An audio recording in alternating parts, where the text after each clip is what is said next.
ipakita sa response cluster sa Davao City atol sa gipayagayong shakeout simulation exercise ang ilang kaabtik ug kaandam ug galing adunay may tabong dakong katalagman sama sa kusog nga linog nga gisundan og tsunami.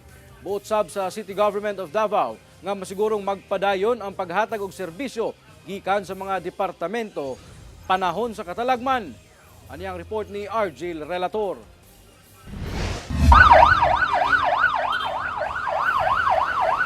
Nagsingabot ang Disaster Response Vehicle ug assets sa Davao City Disaster Risk Reduction and Management Office sa usa ka dakong luna sa Matina, Davao City.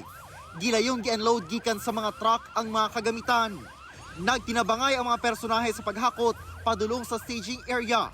Gilayong gi-install ang mga tent o gi-set up alang sa Emergency Operations Center o Incident Command Post, lakip ang sa Public Safety and Security Office.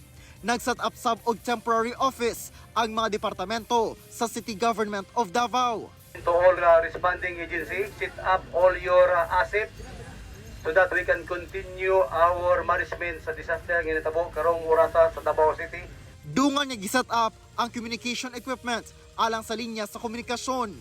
Tataw gayod ang hugot nga koordinasyon ug pagtinabangay sa mga departamento sa LGU Davao, ubang ahensya sa gobyerno ug rescue volunteers, labi na sa pagtagad sa mga nasamdan. Cycles of CPR, 5 rescue breath via BVM. Ang senaryo, giigo og kusog nga linog ug tsunami ang syudad.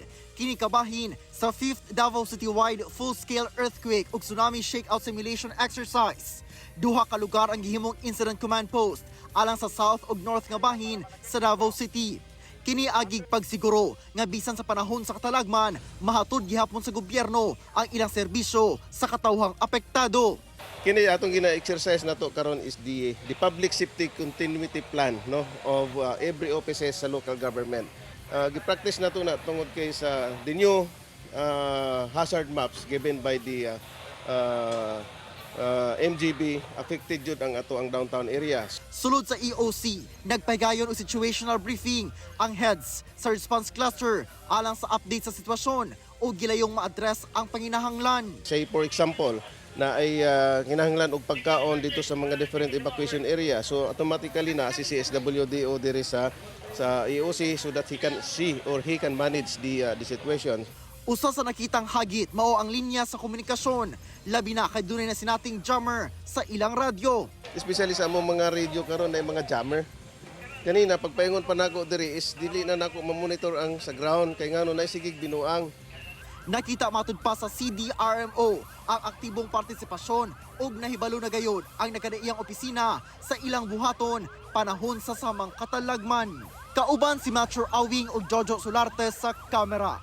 Ako si Argel Relator. 1 Mindanao.